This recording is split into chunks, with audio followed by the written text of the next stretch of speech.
Hello, Glad everyone. you're here. I'm wondering if we could just slip the slides on. We'll just zip right through them. My name is Eleni, and I would like to introduce to you a new way of thinking, or a new tool that could help you have a new way of thinking. Will the slides come on? Will I see the slides? I think if Heidi has them. Heidi, do you have the slides? Are you? I'll talk while that goes on. Well, she's getting them. Okay, we'll get them for you. So basically, we live in a context that is really industrial centric. So it's looking at how to make systems efficient, processes efficient, make ourselves most efficient. And that creates some type of assumption about what it means to be human.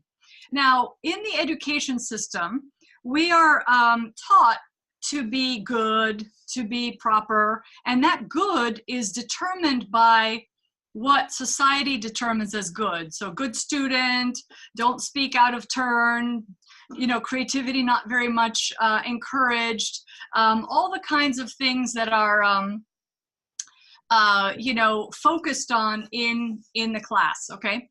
So that leads us to assume, okay, that if we are supposed to be this way and not this way, it assumes that we are not inherently good. We're only as good as what we do or what we have. So we're then forever trying to prove ourselves and show to the world we're good.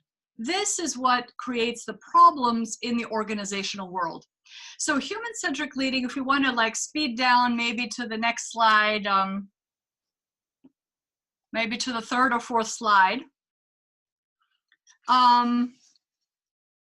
That's okay, as those slides come on. If we could go lower to the next slide maybe, or do I have control over that? Hang on, I can, if only if you have them on your computer, you can then share your screen on Zoom. Okay, I'll do it that way, I'll do it that way. Okay, so let me stop sharing. Yeah.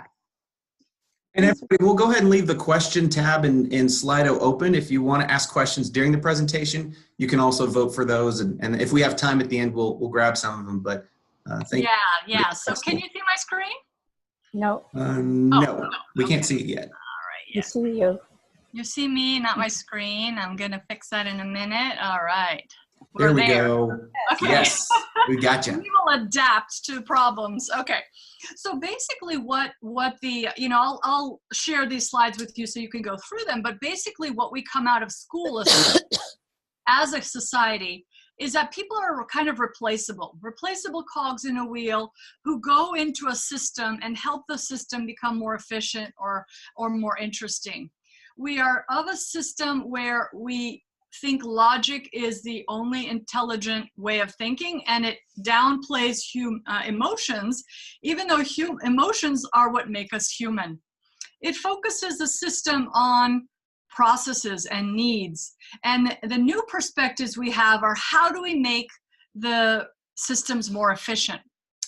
Yet it forgets the context. So let's say we had a death in the family. We are expected to perform the same way at work, whether that happened or not, or whether we slept well or not, or whether there's an organizational merger and acquisition that creates a lot of upheaval. We're expected to kind of be robotic, standardized, predictable, and that is not a human experience because we humans are always adapting to our environment. And so we change to make sure we're safe, to make sure we do things in the best way possible. Now, we're going to go, you know, this talks about the results, and basically the results this mindset creates is the things we see in our organizations and societies. For this half hour, we're just looking at, okay, organizational perspective. We are reactive because when we're treated like you know, cogs in a wheel, how do we feel? When we're taught, anyone chatting? How do we feel when we are treated like replaceable cogs in a wheel? I don't see chats, but anyone want to mention a couple? I'll just say, ugh, as a sick to my stomach feeling. We also have insignificant, unmotivated, competition, worthless, all coming on the chat. Yeah, and also we could add, I would say defensive. It's like, I'm not, I'm not replaceable. I want to, So we get into all of these responses that are very relevant to the way we're seen. And this is not seen necessarily overtly, but it can be overtly. Has anyone told you, say, you're not irreplaceable? You are replaceable. Has anyone told you at work? Some of you may have experienced that. I've experienced that when I've asked for a raise for my boss, and he said, well, you're not replaceable. A lot of people want jobs. They have high unemployment. Who are you asking for this? So we have this kind of a hostile environment created by seeing people as replaceable cogs in a wheel with no inherent value. That's the kicker. Now, why is human-centric leading important now? Well, it's because we have become aware of our internal inherent value. We are aware that we have a purpose. We have aware that we want to work on things that are meaningful. We are aware that we're tired of just working to make someone else rich. For what? Like, we start questioning these. And this is in a very important historical time. If you study history, you wouldn't see this awakening until thousands, maybe 3,000 years ago. But in the last 2,500 years, we haven't had this perspective of, I have an inherent value that has a specific purpose, and therefore I design my entire life around that. So this is new, and it's fascinating. And so what human-centric leading does, basically, it says, we come back to the basics. We see people as humans, as beings with, emotional needs. So we bring back the parts of our humanity that have been squeezed out, and we use them. We use them as data. We say, okay, we humans are motivated. These motivating factors are saying we're motivated by all these basic needs above oxygen, water, food, and shelter. We want to be loved. We want to belong. We want to feel like we're safe. We want to feel like we matter. Like, do I matter to this team? Otherwise, I'll go somewhere else. Do I have variety? The mind needs new things to work on. Am I developing? Am I contributing my best? And these are basic needs, universal needs. But what's fascinating and what's diverse about us is how we fill those needs. So some people, the reason why kind of money and prestige and position power are so revered, firstly, it's cultural, because people are seen as, we're motivated by extrinsic thing, like money, what I have, what I look like, what I seem. And now we're realizing it's also how I feel. Do I feel respected here? Do I feel needed? Do I feel included? Do I feel like I get to work on a variety of projects that stimulate me instead of the same thing and being pigeonholed, right? And so we're experiencing all of these. So what I'm doing with human-centric leading is codifying what's already there in the world. So it's this transition that fewer and fewer people are tolerant of just being seen as a standardized input into a system. And we're saying, why don't we then redesign the team around people? When the people feel good, they do best, they create the best, they perform the best, collaborate the best. So this is kind of a summary of human-centric leading. And what I thought we could do and prepared to do is use one of the tools. Now, one of the tools is this really simple triad. It's triangle called a triad, and it reflects the internal human architecture. Let's put it that way.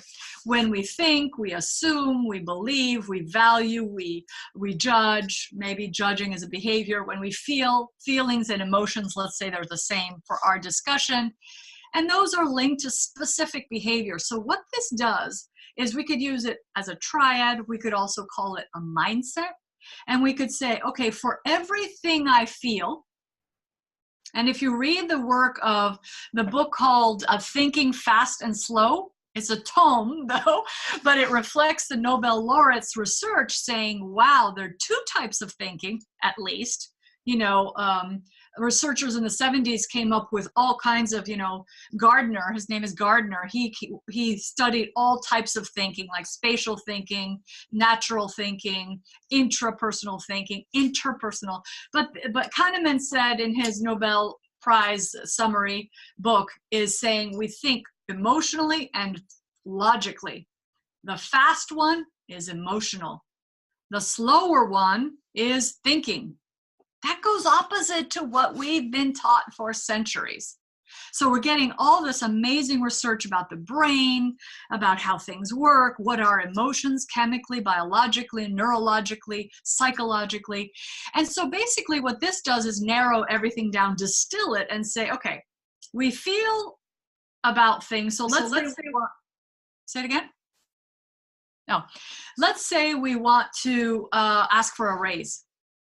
And we feel maybe anxious, excited, eager. We have specific thoughts that are relevant to those feelings. So if we feel excited, eager, a little bit scared and anxious, what might we think in order to feel that way? Anyone? Not important. Okay. We might think, I can do it. I'm not sure I can do it, but I can do it, right? So that's a relevant thought, right? And if I feel excited and I feel even a little bit anxious because it's something new, I think I can do it. I say, I think I can prepare for it. What is the likely outcome behavior? That you'll at least attempt it. Yeah, exactly. So it's at least to attempt it. And let's say we do attempt it, and then we see the relevant outcomes. And so when we start to link these, and you can use these in your journaling to analyze any difficult situation, to empathize. And as a gift, I'm going to give you the toolkit. We're just putting all these in, beautiful form, working with a designer. So we're going to give this to you as a gift. It has like 3 typos we found, so apologies for that, but I wanted to give that to you today. And basically there are a lot of ways to use the triads, but basically everything is interrelated. So if you want change, what do we do at work when we want change using the Agile approach? Anyone want to contribute? We try experiments. Yeah, we try experiments, and we try these types of experiments usually, right? Behavioral experiments. And we don't consider the feelings and thoughts that need to also shift. It's not a good or bad thing. It's like now you all are primed to say, oh, if I want sustainable behavioral shift, I'm going to have to invite a conversation. You can even use this triad. Invite a conversation. Is like, okay, what do we have to think to behave that way? What are we going to feel when we behave that way? And it brings an amazing conversation. And if you're in a context where feeling is a no-no, you could say, what might you be concerned about? What might you notice about yourself? Like, for example, if we want people to meet every morning for 5 minutes, instead of be 5 minutes late to a 5-minute meeting and be on time, we could say, what do we have to do, okay, to be on time for a 5-minute meeting? And maybe some people are thinking, oh, for a meeting, I can just leave the house 3 minutes before and I'll get there. Oh, I actually need 10 minutes. I'll have to have a new thought about what I do to come to a meeting. And so all of these can come up in a discussion, and you might think, my God, that would take forever. But you'd be amazed at how few things actually get into our way. Certain set of emotions like fear of failure, fear of making mistakes, fear of rejection, disappointment, frustration. Thoughts are, I can do it or I can't do it. We'll never be able to do it. Yes, we can, like all these thoughts. So this is a really interesting and simple tool to help us then integrate the thoughts and the feelings that are needed for behavioral change. And that's how you become much more effective in creating change that sticks, and also helping people, your own self, your own staff, your own clients, be able to feel like, oh, okay, it's a different mindset we need to have to behave this way. It's not just like, dang, do it. This is why a lot of people, in the medical field, doctors complain, they tell their patients who had heart attacks, say, do not eat red meat. Why 80, 90% of the patients don't do what the doctor says? It's not because they're dumb. It's because they have certain feelings like, oh, well, now I can't Maybe they link red meat to life, like I'm free, I can eat whatever I want. Or they feel repressed or suppressed if they have a certain diet.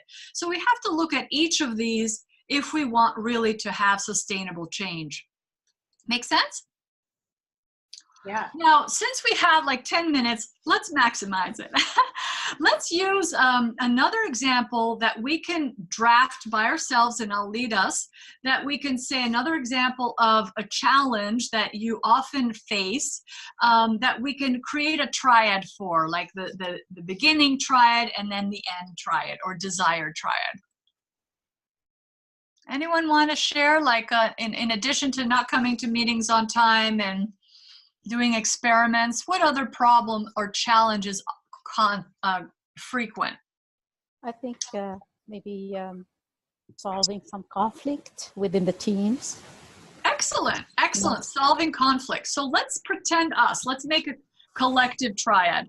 And we're going to say, what do we think about conflict? Anyone join in? Most of the time, there are really different opinions. Different opinions in the conflict, but what else do we think about conflict? Maybe we think conflict is bad. Right. Yeah. Anxiety. Conflict will hurt relationships. Yeah.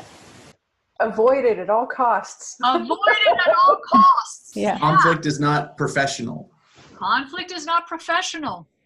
I can't do anything about it. I get all knotted up and I act like a kid. You know, I regress into skill set. Like I can't be my confident self in face of it. So there are often two camps of people. Some people feel like they hate it. They don't have the skills to get in there. And other people say it's wrong. You should never engage in conflict because conflict is bad. And so there are different types of thoughts, okay? And then when we think conflict is bad, what do we feel about conflict? Frustrated. Frustrated, anxious, what else? Scared. Scared. Some people are horrified, petrified, so they become, you know, unable to do something. They just be quiet and they avoid and they look like they're not participating, but they are in their own way.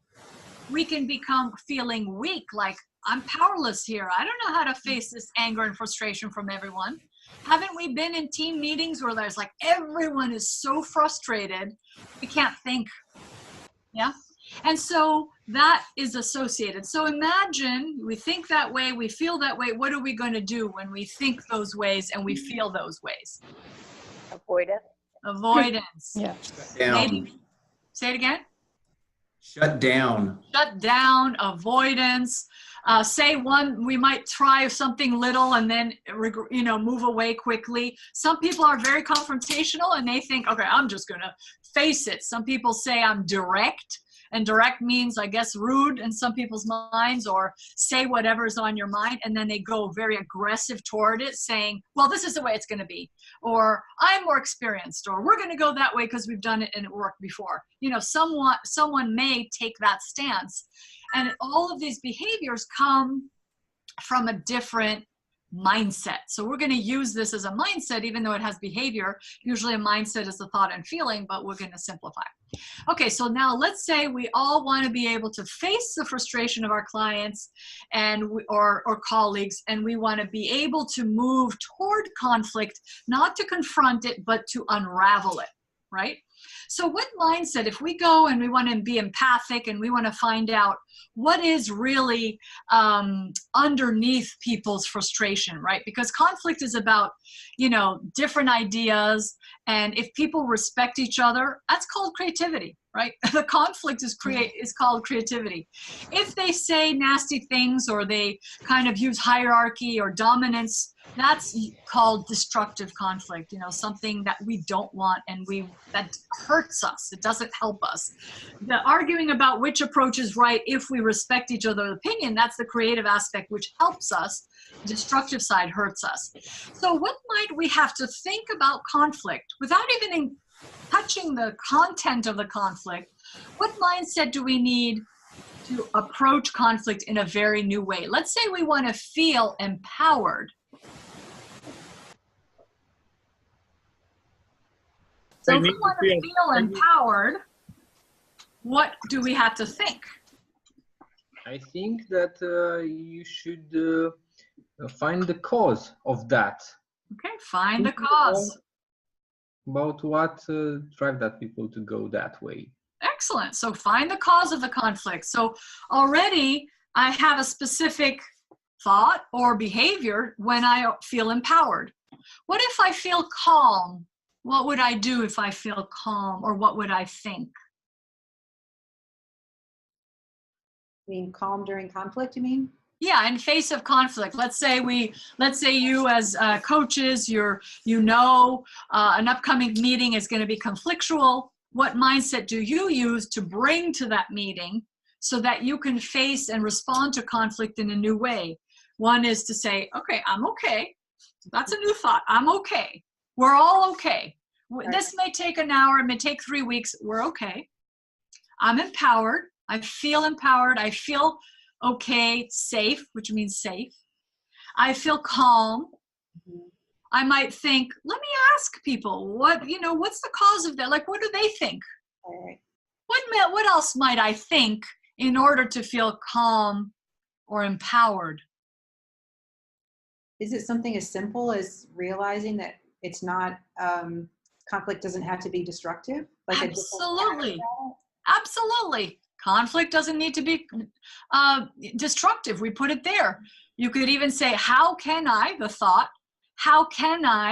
turn this into constructive conflict? So just provide the definition that a conflict is just a different opinion, and Yes. everyone has the right for an opinion. Absolutely. And if you feel it's tense and anxious, Yeah. it is because some people think some people's ideas are better than others. They may not say it, but it's inside, it's energetic. And you could even say, you know what, let's take 10 minutes where we all give the ideas without judging them. That's right. And then later we can use the criteria we need. So if you give people some certain amount of time, it helps them. They're like, oh, okay, I can go back to my normal self later. Somebody's not asking me not to be myself, but just to say, okay, let me take 10 minutes to think about this without assessing whether the ideas are good or things like that. When you feel the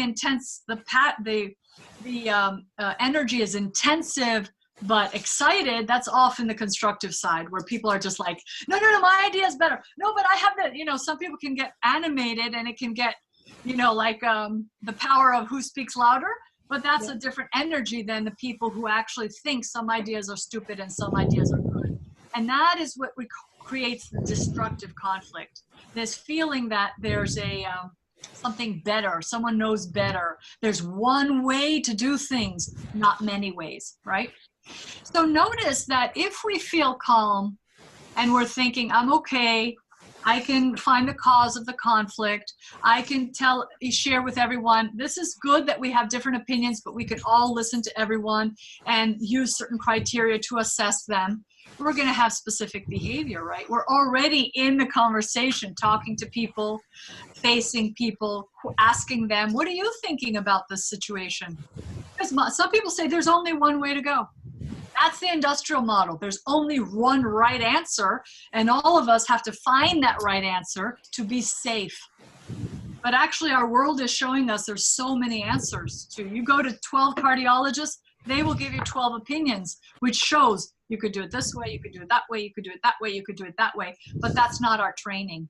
Our training is go the standardized, the most efficient way. There's only one way, and that's the best way. So we kind of peel the onion, and if you feel like you couldn't put feelings on the board, you could put concerns, here. And then you start to say, okay, what are we thinking about this problem? What is our gut feeling, or what are our concerns about the problem? What do we want to do about it? And it really helps an individual or a team bring a different mindset and become aware of our mindsets so that we can affect and generate different outcomes. Great. We have 3 minutes. I've sped as far as I can, but hopefully made it clear. Any questions we could engage in these next 3 minutes? It's amazing what we can do in half an hour, right? Right. Have you ever seen a situation called groupthink? Yes. Yes. Yes, so groupthink is when we work together often, we start to think the same way, and also there becomes a merging, a social merging. That's our social aspect. But often it's like, oh, I'm safe in this merged group. I don't want to now say something that is out of left field to that merged group. So that's when people start to think the same way, skews and biases and everything, So we always want to be outside of groupthink, use what the MIT calls collective intelligence. They have a whole organization thinking about that, collective intelligence. Look at MIT. And what they're trying to do is saying, okay, how do we bring the most when we bring people together? And their research says, even if you take people with low IQs, meaning something, they were in an accident, something happened to them, and their IQ was affected, and you bring them together in a group, they're as smart as a group with high IQ. Nobody wants to hear about this, but this is the true meaning of working together and collaborating. And so you can always, counter groupthink by saying, let's take 20 minutes to assume this. What would happen? Let's say what we think is right is suddenly not right. Like what could change it? What market change? What other stakeholder request? Like what could, so we chip at the group think so we don't get caught in it. Yeah, great. I am going to, so it's almost time to stop for today, but look, this was amazing. I feel like we could have you back for another session if you. Yeah, I will promise to be on time. I just put it on the wrong time on my schedule. I'm so sorry. I wouldn't be late though. It was just a mistake. No worries. So yeah, our next session is actually Mike Burrows. If you aren't aware, let me share my screen. Hold on. So coming up next time is Mike Burrows on February 12th, Outcome Orientation for Change and Delivery. So he's the author of something called Agenda Shift, which is outcome-focused idea for Agile transformation and really engaging people, which of course we are so passionate about. So please join us on February 12th, and we will look to have Eleni back at some point very soon. And thank you so much for being Agile. I felt like it was a great combination of a Agile chat and Eleni's session. Thank you so much, and hope to see you on February 12th. Can we have the presentation? Of course, we'll send the presentation and I'll send you the toolkit. Oh, thank you. It will be posted on coachingagilejourneys.com. So thanks for the reminder. I'd forgotten to say that. Oh, coachingagilejourneys.com. It will be posted there very shortly. Great. Yes. Everybody, thank you, Eleni. Thank you so much. Thank you. Bye.